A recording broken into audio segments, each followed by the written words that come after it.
Alhamdulillah, wassalatu wassalamu ala Muhammadin wa ala alihi wa sahbihi ajma'in. Assalamu alaikum wa rahmatullahi wa barakatuh. So, there's something in common between some of the enemies of Islam and one of the main figureheads of the S-Pubs, Abu Iyaad, which is their dogmatic stances towards certain scientific or naturalistic phenomena. This is an interrogation we usually get from atheists, and we usually get from non-Muslims, Christian apologists, etc., about alleged geocentricity of the earth. And before I start, I wanted to make it very clear that I'm not equating the two. I'm not equating the enemies of Islam and the S-Pubs. But having said that, it's very clear that sometimes the enemies of Islam will use the takfiris and the tabdi'is to further their case, because they know that both are very dogmatic when it comes to following opinions which have ta'wil. So both of them are dogmatic, and it's within their interests, i.e. the tabdi'is, takfiris, and the enemies of Islam. All of their interests are to kind of paint Islam in an unnuanced way, so it becomes easy to attack. If Islam or aspects within it can be conceptualized in black and white terms, then attack becomes more easy. So today we're going to be talking about Abu Iyaad's interesting and unusual refutation of Albert Einstein and his postulation that the only possible interpretation of the Quranic discourse and of the Hadith discourse is a geocentric understanding of the movement of the sun around the earth and the stationary earth. So we discussed before that Abu Iyaad, this is no misrepresentation. He's makes it candidly clear, patently clear, that this is his position. He believes that the earth is stationary and the sun goes around the earth. Now, to start off, I haven't got a problem with a Muslim believing that. Even I don't have a problem with Muslims believing the flat earth. I think that both of those, though, are very difficult positions to take on a scientific level, display a certain level of courage that one is able to go against the normative scientific theories of the day. And I applaud that, and actually don't think that inhibits scientific enterprise. In fact, in many ways, it's those rogue and anomalous theories that move science forward. And however, having said that, when you introduce dogma and say, well, this is the only way you can interpret this, when there isn't from an exegetical perspective, a qat'i verse in the Quran or a qat'i hadith which stops us from believing in certain things. And I think this is where you introduce shak fi deen, doubts in the religion, and so on and so forth. So let's get straight to the crux of it. His article is entitled "How Einstein Kept the Stationary Earth Moving and Took Physics Away from Empiricism to the Fantasies of Imagination." Now, I will put to you that Einstein didn't do that. It wasn't Einstein that did that. Okay, there's a whole tradition of a movement from Ptolemaic kind of theories of geocentricity towards things which resembled heliocentricity. Wasn't exactly that. And then the Copernican revolution. So the idea that Einstein was responsible for it I think is not correct. And the kind of language that's used here is very unusual. It's like, for example, let me just read the first the first paragraph. He said, this is a follow-up from our previous article entitled Quranic Evidences for the Motions of the Sun Being Responsible for the Phenomena of Night and Day, in which we explained how 19th century science was unable to validate the claim of the astrologer / astronomers such as Copernicus and sun-worshipping magicians such as Bruno, that the sun is stationary in relation to the earth and that the earth is in motion around it. I mean, it's kind of like, you're using pejorative language against non-Muslims, okay? Whether they worship the sun or not, it's not actually relevant to the topic at hand. I mean, using derogatory language and sun worshipping, and it doesn't matter if they were sun worshipping or if they were the devil worshipping. If they had scientific evidence to validate their claim, and if they're making scientific claims, then this shouldn't matter. These ad hominems are a waste of anyone's time. But to be honest, it's this. I mean, the fact that you are standing up to Albert Einstein being a non-qualified, you're not a physicist, okay? You're not, is embarrassing. And moreover, the fact that you're speaking confidently about something which you have no knowledge of, which is the history of science. You have no knowledge of that. You haven't studied that formally, is embarrassing as well. Now, I have done some work on an academic level, on a postgraduate level, on the history of science. And what I'm going to be doing today is, in addition to showing the Quranic evidences, that actually don't prove anything from my perspective, and the Hadith evidences that are put forward to claim geocentricity and show that this is actually a weak evidence to show it's qat'i. In addition to that, I'm going to be going through some of the claims, some of the embarrassing claims of Iyaad in this piece.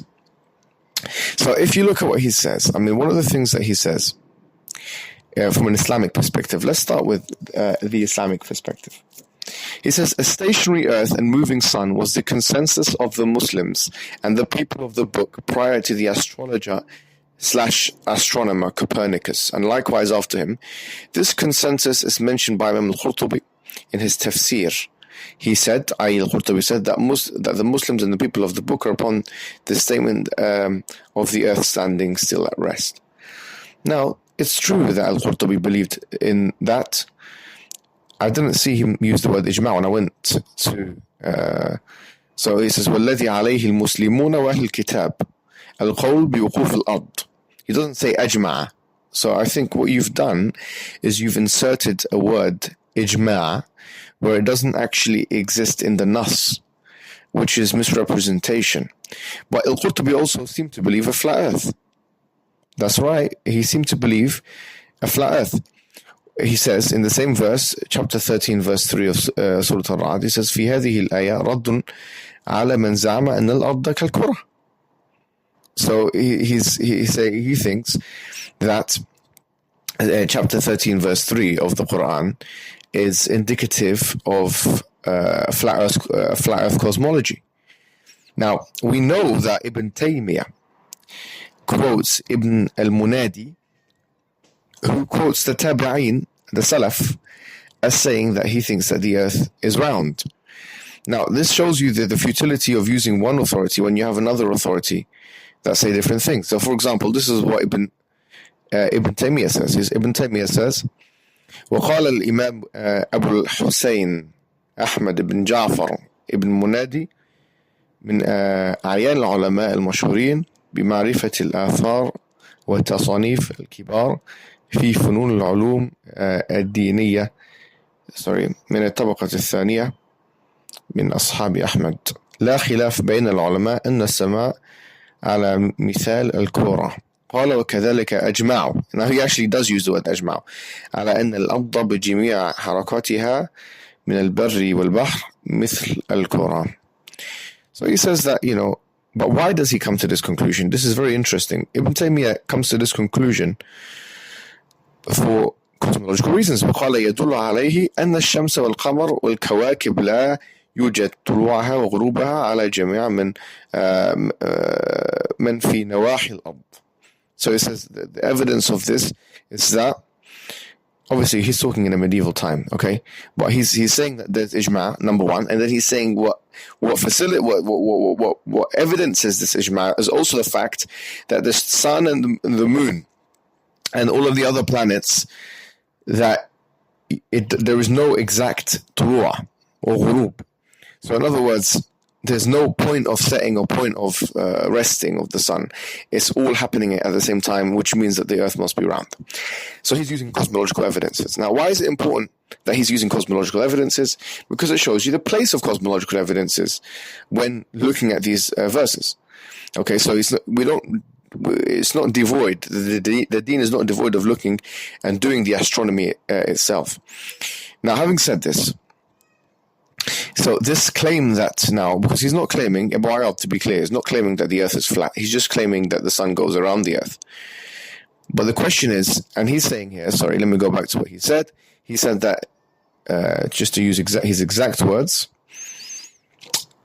his claim, as we've just said, is that a stationary earth and moving sun was the consensus of the Muslims and the people of the book prior to the astrologer Copernicus, and likewise after him. This consensus was mentioned by Imam al-Qurtubi. Now, we said already the word consensus is not used by Imam al-Qurtubi in his tafsir, so this is kadhib, wa iftira, lie. Because Imam al-Qurtubi, وَالَّذِي عَلَيْهِ الْمُسْلِمُونَ وَأَهْلُ الْكِتَابِ الْقَوْلُ بِوُقُوفِ الْأَرْضِ. He doesn't say ajma'u, which is a key point. Having said this, it could just be a slip of the tongue or no problem. The question is it true that no Muslim has said that the earth is all the Muslims in the past and all the Christians and Jews, all of them said that the earth was not stationary? This is false. It's batil. And what's the evidence of that? The evidence of that is in Kutub al-Falak, the books of astronomy. And you can find that, for example, As-Sijzi. As-Sijzi, okay, he is a 4th century Hijri, so this is almost time of Barbahari and the individuals there. He actually believed that the earth is moving, that it's rotating around its own axis. He did not believe that the earth was stationary. And I'll give you a reference for this, because a lot of his works are in Persian. So I've had to access secondary source material. One of the books that I've accessed to come to this, and I'll read it in English for the convenience of obviously this is in English, it's translated in English. It's a book called Religion, Learning and Science in the Abbasid Period. And the person who writes this is someone called George Saliba. And he says, although this, so he talks about a book called The Comprehension of the Possible Methods in the Art of the Astrolabe. He says, although this text exists in several manuscript copies and in several libraries around the world, it has not been studied by modern scholars despite its importance for the history of astronomy in general and the study of instruments in particular. It not only surveys all the types of astrolabes. An astrolabe was this mechana, this machine, which helped you kind of see where the star positions of the sun are, the stars, and etc. He says, so he's talking about that, known to al-Biruni. Sorry, let me just kind of fast forward here. While discussing astrolabe of Muhammad al-Sijzi, for example, al-Biruni says, I have seen a simple astrolabe.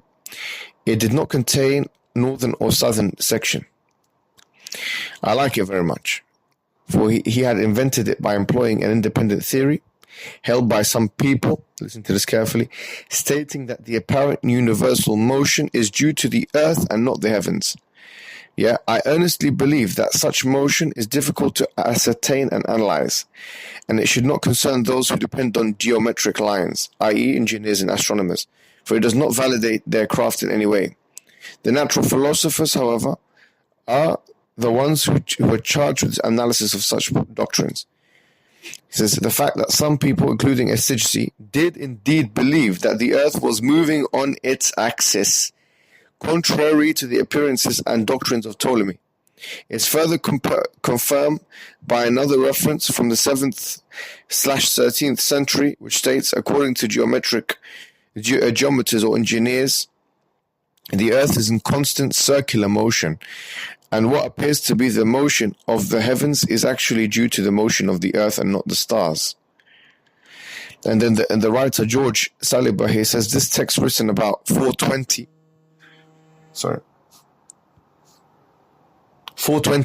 are you with me? Is the most comprehensive encyclopedia on astrology that has survived from medieval times, written in the form of question and answer from a woman by the name of Ayhana bint al-Hassan, who is otherwise unknown. It begins with long sections of geometry, arithmetic, astronomy, the astrolabe, etc. And this also, though it's difficult for me to access the original language of it, something that is referred to in Ibn al-Haytham's Al-Qanun al-Mas'udi. Al-Qanun al-Mas'udi. So the idea that geocentricity, or the exact geocentric model of Ptolemy, was the only thing that was the Muslims, what they said, is false, is batil, is just been disproved. And the fact that you said all the Muslims and you didn't say all the fuqaha or the ulama made it easy for me to disprove you, because the stationary earth has not been said by it. And by the way, these were Sunnis, like As-Sijzi was a Sunni, and he lived in a Sunni place. And so he lived not far away from the great scholars in hadith and aqidah and this and that. And so they were very aware, they were acutely aware of his beliefs and so on. He wasn't outcast there's no evidence to show that he was outcast as some kind of heretic for having this belief. Anyway, so let's take a look at, so these two claims have been falsified with all due respect. The claim that Imam al-Qurtubi says tafsir is ijma' is batil, and the qawl that it's consensus of the Muslims has been disproven. And the fact that you want to debate with be the next Einstein, or try and have the Abu Iyaadian revolution, is actually delusions of grandeur, the like of which indicate a kind of arrogance, actually, with all due respect, because من تكلم في غير فنه أتى بالعجائب. If you speak about something which you're not a specialist in, like, for example, the history of science, you're going to come with ajaib, unusual statements. Yes, history of science, the history of even tafsir. Clearly, you keep making mistakes in tafsir. You made you said before you were making talk about Israeliyat. Now you're saying that Imam al-Qurtubi says ijma' where he doesn't say ijma', and you take one his aqwal and don't take the other. You take the qawl of geocentricity, but you don't take the qawl of flat earth. So why they're picking and choosing? And because there's other imma and ulama who have said غير ما قال. Like this situation with geocentricity, there are some people who said غير ما قال. Simple as that. Now, you have to appreciate that the Ptolemaic model was very deeply entrenched, from a history of science perspective, into the psyches of people. The reason why people believed in geocentricity was not for religious reasons. They were fascinated and convinced with Ptolemy. There's a guy called in the Hellenistic period. It's going to be very difficult for me to pronounce his name. Aristarchus of Samos. He was actually a antecedent advocate of the Hellenistic, of the heliocentric model. He believed that the sun, the heliocentric model, that the earth goes around the sun rather than the sun goes around the earth. And this person was rejected, and the Ptolemaic model pretty much persisted until it reached a cracking point in what you refer to as the Copernican revolution. So that's the history of science. So from all of your claims have been kind of falsified there about ijma' and all these things. Let's take a look at why you say what you say. So what are the evidences that you use from the Quran, from the Sunnah? Obviously, you're talking about a mas'ala which is not, it's not fiqhiyya mahdha. So we can start doing the investigation, and we can start to see the extent of your actual evidences for what you believe in. Of course, this will facilitate a refutation, not only for yourself, but for the disbelievers as well, who say the same thing. Let me be clear. My point in initiating this discussion, I make this very clear, is not to suggest that the Quran is heliocentric in its descriptions of the sun. I'm not trying to suggest that. What I'm saying is that the evidence of either heliocentricity or geocentricity is not clearly stated in the Quran, and the evidences that are provided by Abu Iyaad, his verses, which are the same very evidences that are provided by Ibn Uthaymeen, rahimahullah, and Al-Fawzan, Salih Al-Fawzan and others, are not convincing to me. We know that Al-Albani from the Salafi Mashayikh and others don't accept his view. So let's go through, and they do accept the heliocentric, or at least not a stationary earth, an orbiting earth, a moving earth. So he seems to be okay with that, Al-Albani, but we've already explained that in previous voice notes. So let me just go through the evidences that you provide. So the first evidence he provides, the statement of Allah, وَالشَّمْسُ تَجْرِي لِمُسْتَقَرٍ لَهَا ذَلِكَ تَقْدِيرُ الْعَزِيزِ الْعَلِيمِ. The sun runs on a fixed course for the term appointed, and that is the decree of Allah, etc. And Ibn Mas'ud reads the verse, لَا مُسْتَقَرَ لَهَا, which means that it doesn't have a place of setting. That's what it means. And Al-Baghawi, he says, Al-Baghawi's explanation of the statement is there's no settlement or stopping. It runs continuously. But why does this indicate that it must, if we take both of those, if it runs continuously, the heliocentric model doesn't say that the sun doesn't run. The sun does run. The whole solar system is running, is moving forward. You see, there's a movement of the solar system, including the sun. And not only that, the sun is rotating around itself. So the heliocentric model is not suggesting that the sun is not moving. The heliocentric model is saying that the sun is moving forward and it's rotating around its axis. So this is either a gross misunderstanding of the heliocentric model, because this is not your field or whatever it may be, or that you can't accept that the يحتمل التأويل. Because why does it, if it's running, why does it have to run around the earth? It can run the other, because the heliocentric model doesn't say the sun is not moving. Do you understand? Anyway, the second thing is, so this number one is a bit, I can't see how that would indicate geocentricity. Second statement of Allah, وَسَخَّرَ الشَّمْسَ وَالْقَمَرَ كُلٌّ يَجْرِي لِأَجَلٍ مُسَمَّى. And he subjected the sun and the moon, each running its course. So so the course can be, as we said before, running forward, rotating around its own axis. The sun itself has its own motions. The moon itself is going around the earth. So what's the problem? Why does it have to be that the sun is going around the earth? You see, that for me, that's very weak. 3, 4, 5, the statement is listen to this. يولج الليل في النهار ويولج النهار في الليل. That he wraps the day into the night and he wraps the night into the day. If he wraps the day into the night, why does he have to? He's not saying that he's يكور الشمس على الأرض. He's not saying this. He's not saying he rolls the sun around the earth. That would be qat'i if he said that. Wallahi, it would be qat'i. But there's no qat'i thing here. He's wrapping the night around the day. It says يكور الليل على النهار ويكور النهار على الليل. He rolls the night into the day and he rolls the night into the night. But that can be achieved from the earth going around itself. That the night and he's saying the night and the day and the night. He's not saying the sun is going around the earth, because the day and the night can wrap around itself. That can be achieved from the earth going around its own axis. I don't see how you see this as qat'i. And it's kufr. He says the kufr of the one who falls into this. وَالَّذِي خَلَقَ اللَّيْلَ وَالنَّهَارَ وَالشَّمْسَ وَالْقَمَرَ كُلٌّ فِي فَلَكٍ يَسْبَحُونَ. He's the one who created the day and the night and the sun and the moon. All of them are orbit, swimming. طيب, how is that show? If you show this to anybody, how is it going to give you an impression of geocentricity? He says Ibn Abbas and Akrama, Al-Dhahhak, Hasan, Al-Qatada, and Ata all say that they swim meaning a circular orbit. Well, they do. Even according to the heliocentric model. Ibn Abbas and others said like a spinning wheel used for a yarn. Well, they do. According to the heliocentric model as well. So right now you're giving evidences which can fit both the heliocentric model and the geocentric model, and you're presenting it as evidences that only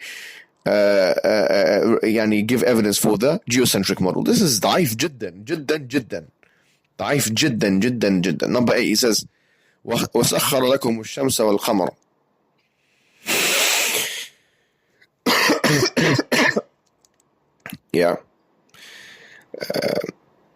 So, and he made the sun and the moon for you both, constantly pursuing their courses. So what's that got to do? Or why does that show that it's going around the earth in particular? He's saying, so number 9, يُغْشِي اللَّيْلَ النَّهَارَ يَطْلُبُهُ حَثِيثًا. He makes the night cover the day, seeking it rapidly. And he created the sun and the moon and the stars subjected by his command. What's that got to do with the sun going around the earth? Once again, there's nothing qat'i here. 10, 11, وَسَخَّرَ لَكُمُ اللَّيْلَ وَالنَّهَارَ. And he subjected for you the night and the day. once again, how I don't see the relevance of how does this refer to this geocentric model? This is what he's producing as evidence for geocentricity, by the way. And then he says, قال إبراهيم فإن الله يأتي بالشمس من المشرق فأتي بها من المغرب فبهت الذي كفر والله لا يهدي القوم الظالمين. Abraham said, indeed Allah brings up the sun from the east, so bring it up from the west. So the disbeliever was confounded. He says, look, listen to what he says. This verse is from the clearest of evidences. This is what he says. For the motion and orbit of the sun around the earth. Because Abraham says that قال إبراهيم فإن الله يأتي بالشمس من المشرق فأتي بها من المغرب. That Allah brings the sun from the east, so bring it from the west. So the disbeliever was confounded. And he says this verse is the clearest of evidence for the motion and orbit of the sun around the earth. And that Allah subjected it to come from east every day and to depart to the west. If it was stationary, no one is saying that no one is saying that the heliocentrists do not say that the sun is stationary. Okay, that's false. Not moving from its place as is claimed by modern astronomy. Actually, that's not what's claimed by modern astronomy, Habibi. I don't know who gave you your PhD and in what field. Wallahi, if you want to write 150 pages trying to refute you're wasting zakat money. You are wasting zakat money when you want 150 pages to refute heliocentric model. Taban here is very clear, yeah, that it's nisbah. It's all nisbah. Yani, the same way as when Dhul Qarnayn, when he's going, it says the sun وجدها تطلع في عين حمئة.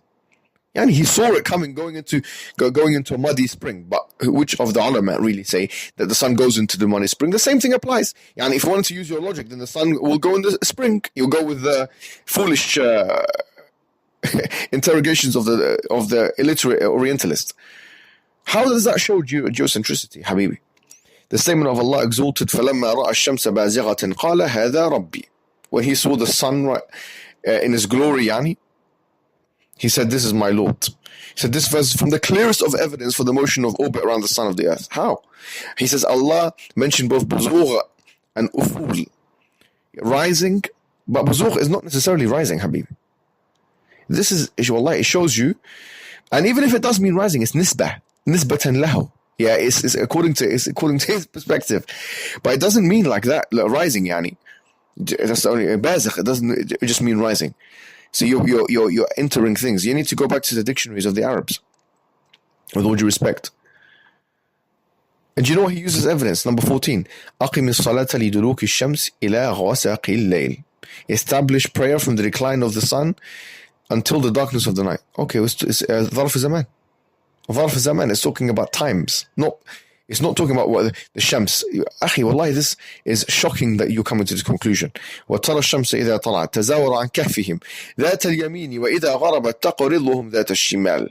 And had you been present, you would see that the sun, when it rose, inclining away from their cave on the right.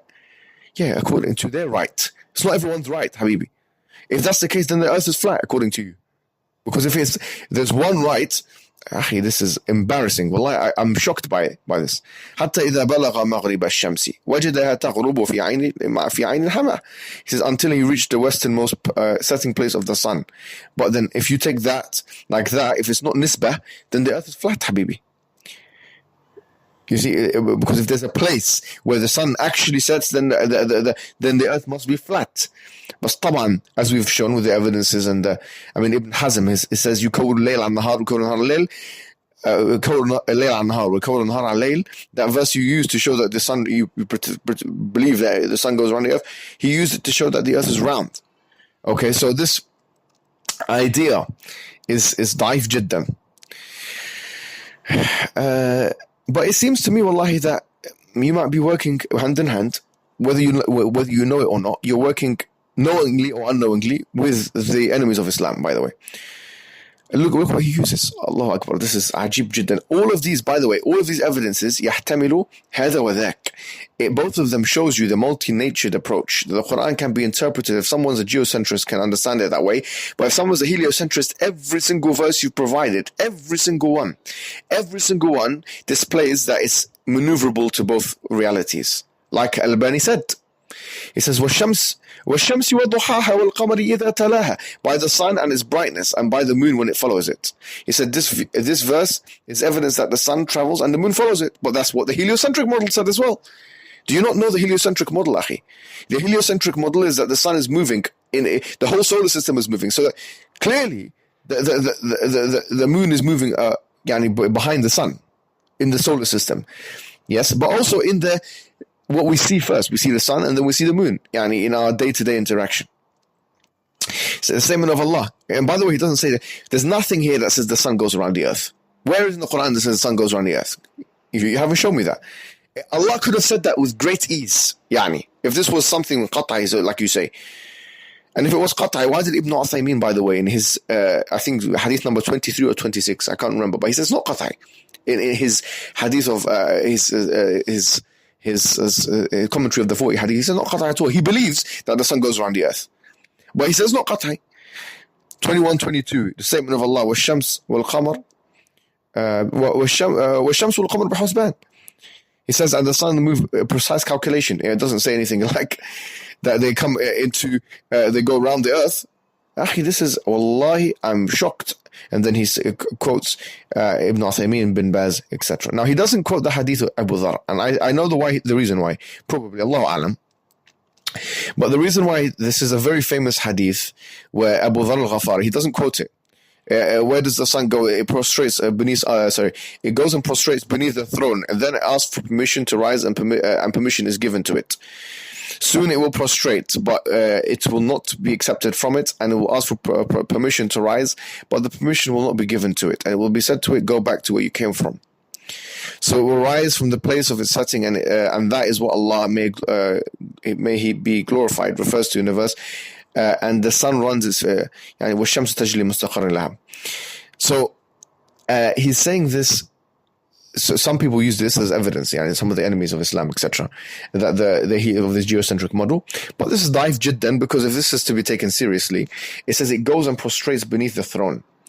If you believe the throne is saqf of the creation, the ceiling of creation, then if it goes and prostrates underneath the throne, that means to say it wasn't underneath the throne already, but the sun and everything in creation should be underneath the throne. So so the idea is prostrating underneath the throne. It means, once again, it's nisbah, according to your relative perception of it. But because we know that the throne is the saqf of creation, that means to say that all of what's happening is happening in the creation is happening underneath the throne. So this is the reason why he probably didn't use it, because he knows that will be the interrogation, that you'd have to say the throne is under the earth, or under, and the earth is stationary, so this throne will be under the earth. It will be very problematic, because it's described as being not only above the earth, but above the heavens, and so on. So this is a 33-minute complete refutation of Abu Iyaad, and I want everybody, and also those enemies of Islam, I want the people to know that when you وَمَنْ تَكَلَّمَ فِي غَيْرِ فَنِّهِ أَتَى بِالْعَجَائِبِ.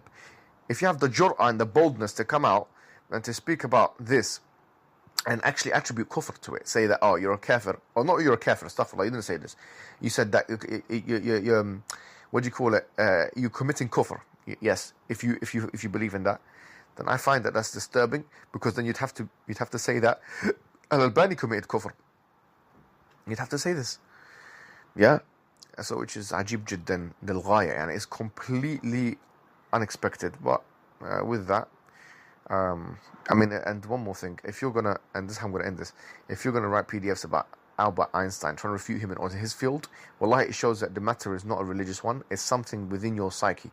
And I actually told the people around, this is my plea to Abu Iyaad's family and friends. With all due respect, and this is what I'm saying to you, if he's making PDFs against Albert Einstein, trying to refute him on his own field, who's seen as the most abqari, intelligent individual, one of them of all times, then someone tell him, please, brother, calm down, yeah, and know your role.